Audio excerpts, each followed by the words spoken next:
All right, guys, welcome to Alaskan Recovery Warriors, where we talk it up with the real faces in recovery throughout Alaska. I'm your host, Jen, and today's guest is Jaye Palmer, who works with assets. I've only come to know Jaye as an applicant for the peer support training I offer at Alaska Behavioral Health, but Jaye's a fighter with a story to tell, and I'm honored to welcome them to the show today. What can you tell us about yourself? My name is Jaye Palmer, and I lived in Fairbanks for 30 years. Fairbanks has become home for my adult life. I grew up in New York State on Long Island. Wow. But was going to school in upstate New York before I came up to Alaska 30 years ago. Wow. I've got a 29-year-old adult son that I live with. And I work for Access Alaska right now. But I recently interviewed for a peer support position at FNA, which I'm looking forward to hopefully getting.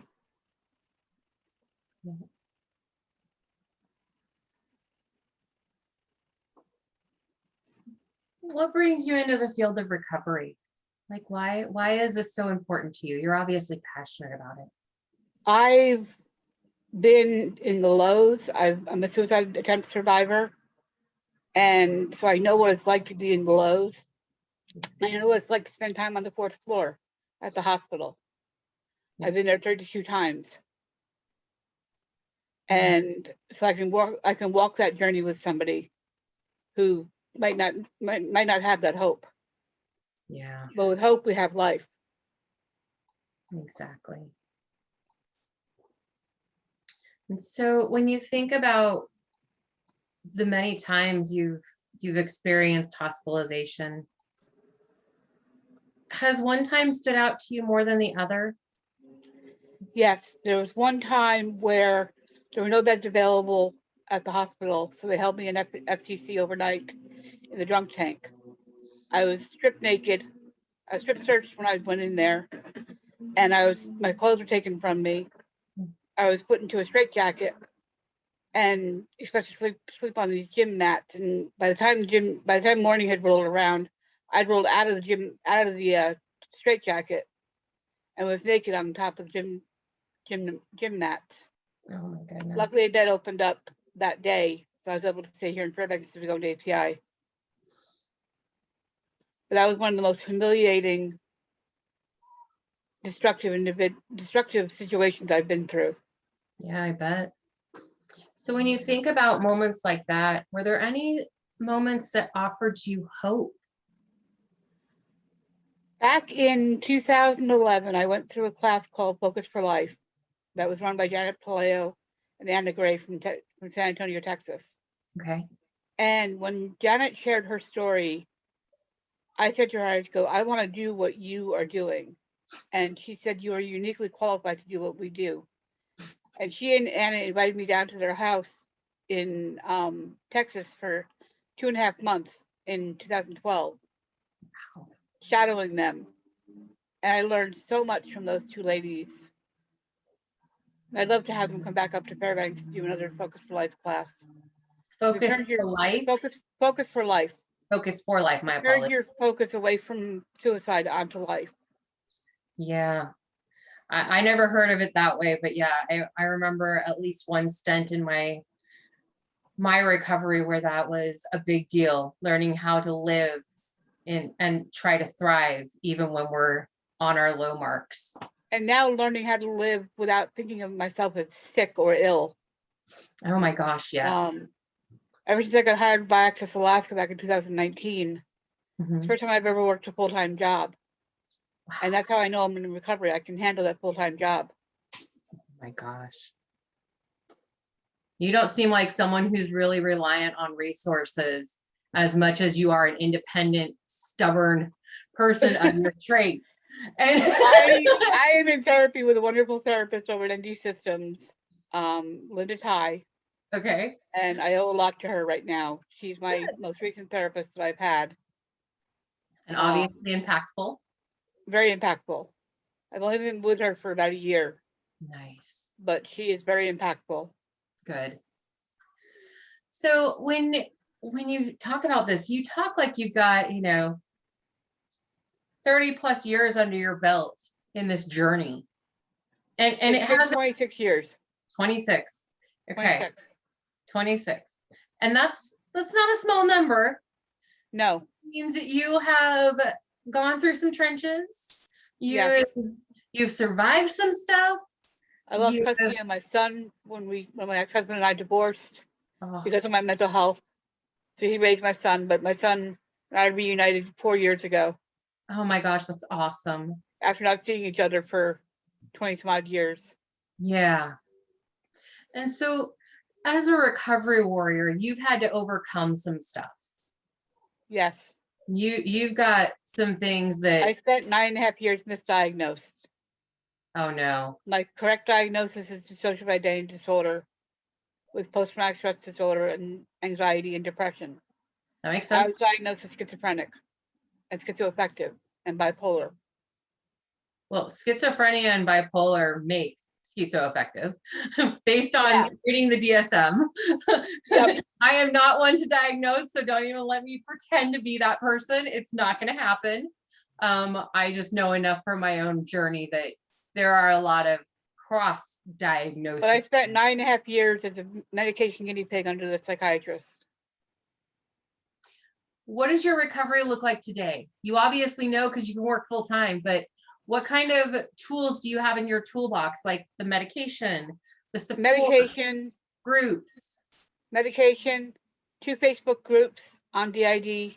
Nice. That I absolutely love from there around the world. Oh, I bet. And weekly therapy sessions. Good for you. Which are an hour and a half.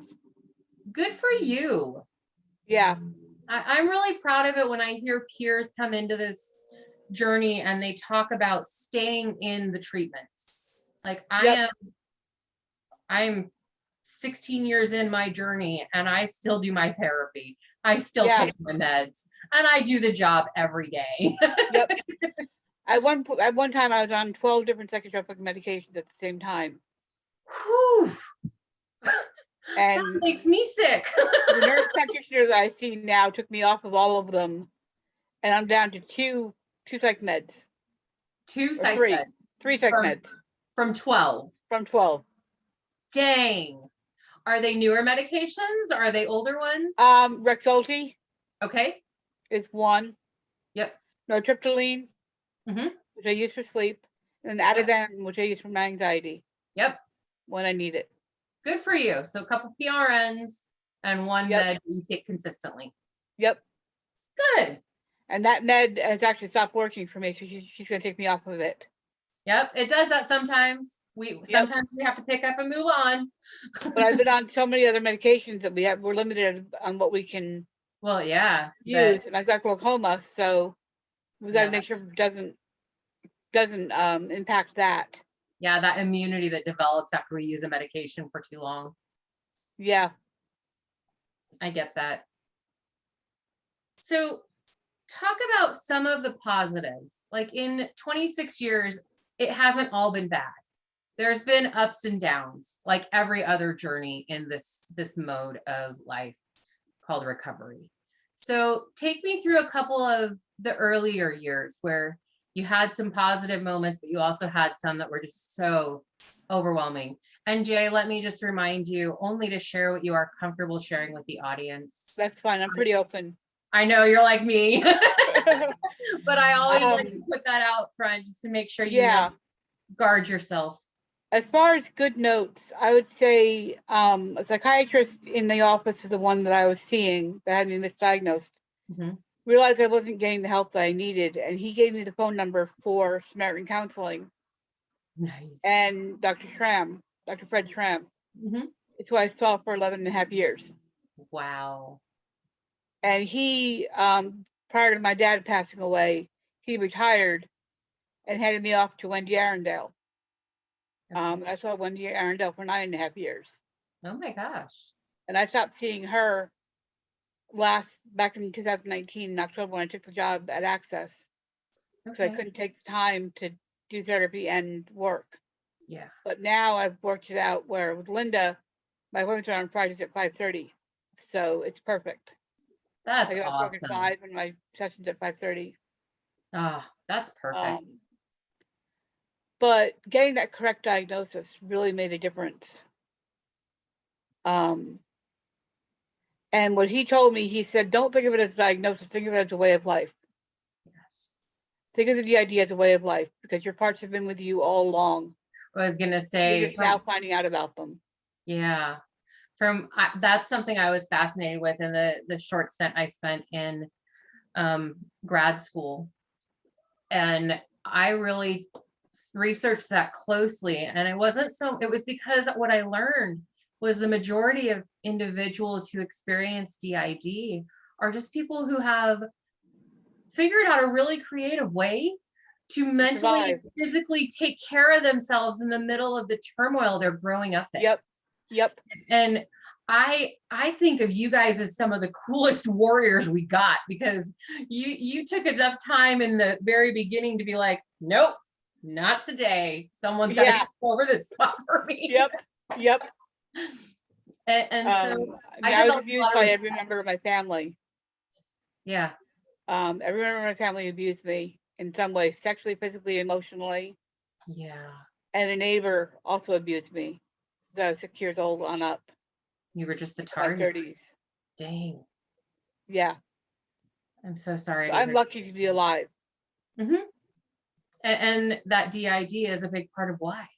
Yep. I embraced my diagnosis. I actually just came out to my coworkers about having DID because we were doing a mental health awareness. We have a group called ABC, Bridges the Crew. Yes. Group at Access. That helps coworkers come together and support each other. And one of them is about Awareness Month, and we know that mental health May is Mental Health Awareness Month. Yeah. So I chose to share my story. I'm so proud of you. I've got a lot of positive feedback so far. I bet you did. Yeah. I'm so proud of you, though. That's amazing. That is such a hard thing to share. We get so tucked away. I've talked in classes as well. Both when I was on NAMI's board of directors, and I was part of the public speaking group. Oh, good for you. We need that. I love sharing my story. Oh, I'm so glad you do.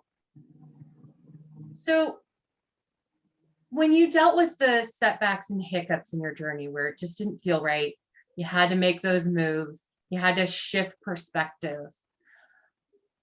Can you share a little bit about how you came to welcome those setbacks and as part of your journey?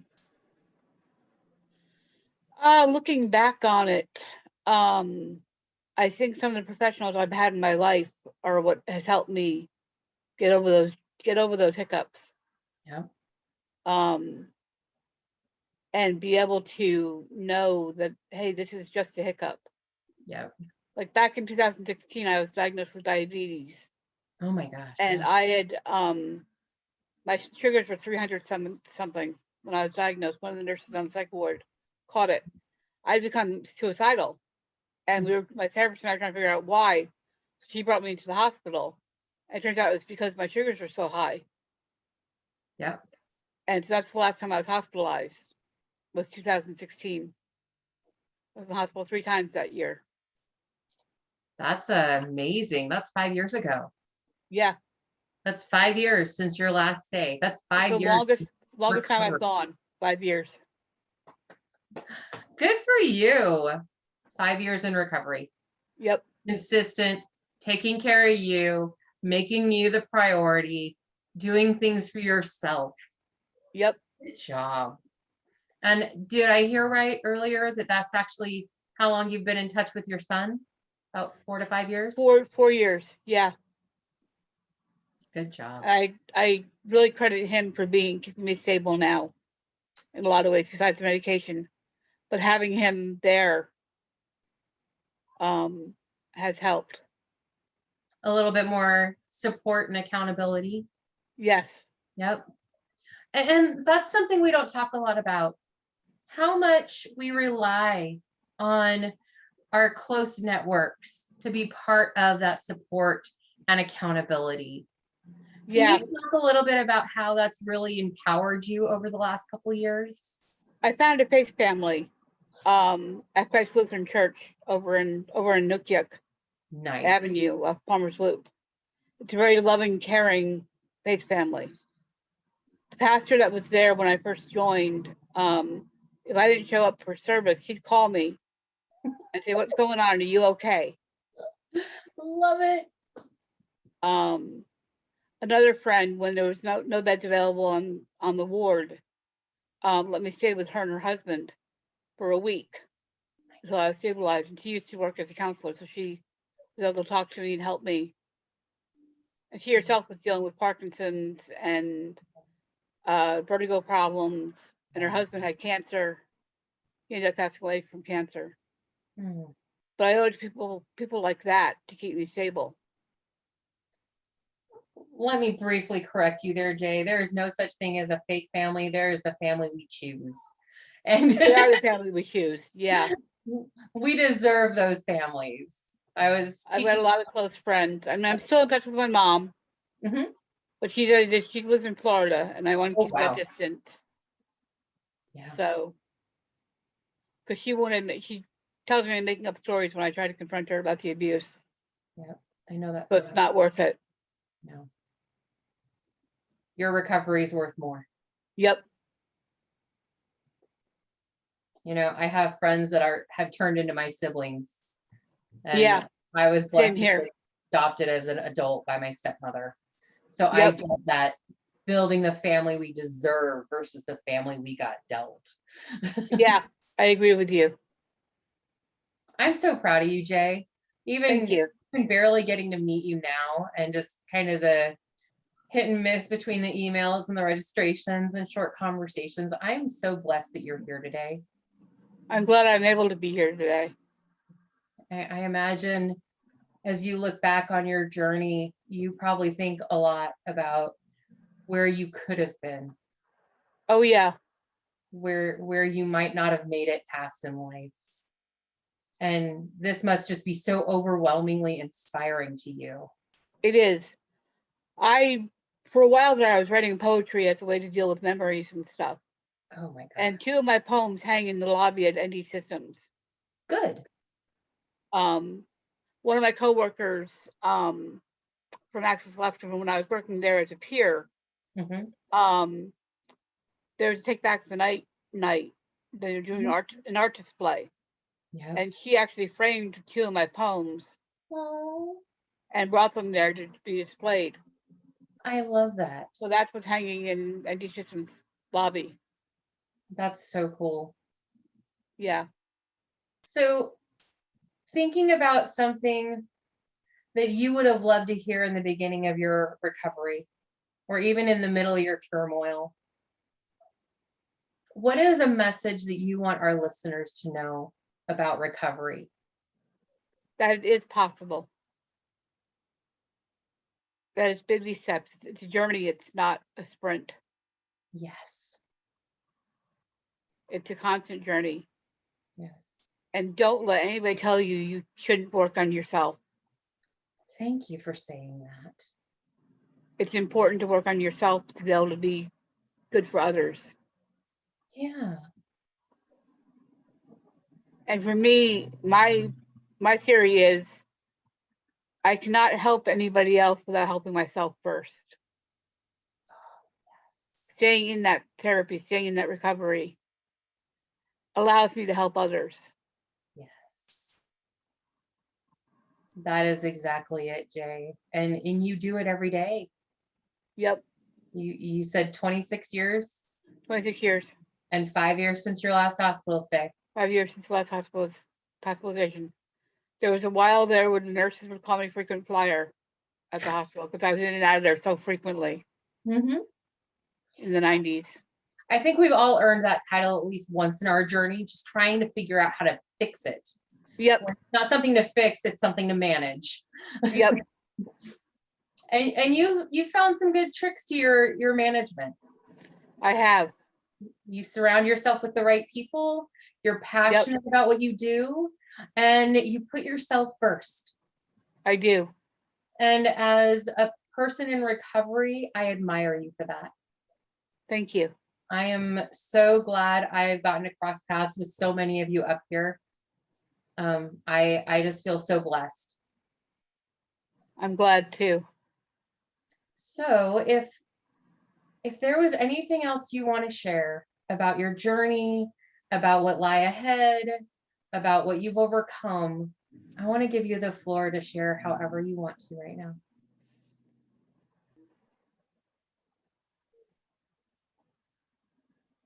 I'm not really sure.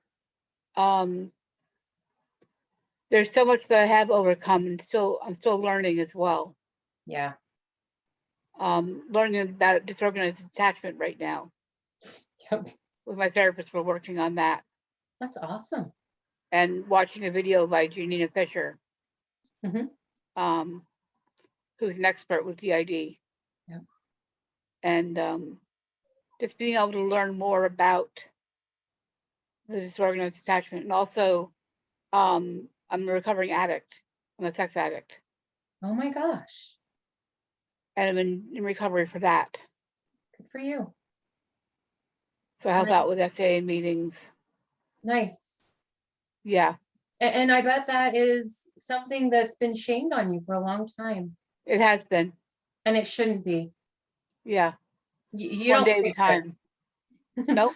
One You'll- day at a time. Yeah. You'll hear this in class when you come in a couple weeks.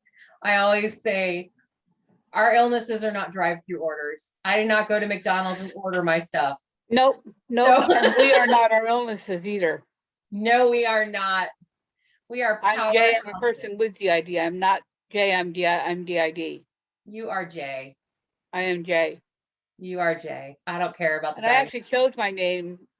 My Jay was given to me in college as a nickname because my given name was Janine. Okay, I was going to ask about that. And I got my name legally changed back in 2014 to Jay Destiny. So I feel like I'm living my destiny. Awesome. Oh, that must be the email that I read all the time. And I always giggle when I read your email address. Yeah. It's just that it sounds like that person that's just like, I am me finally. Yep. I am who I am supposed to be, and you are not going to change that. Yep. Pretty much. It's that powerhouse that you decided to become with everything you went through. Yep. I'm so stinking proud of you. I'm looking forward to class. Oh, I'm excited to finally meet you in person. That's one bad part about living in Alaska. I don't meet nearly as many people as I actually know up here. Yeah.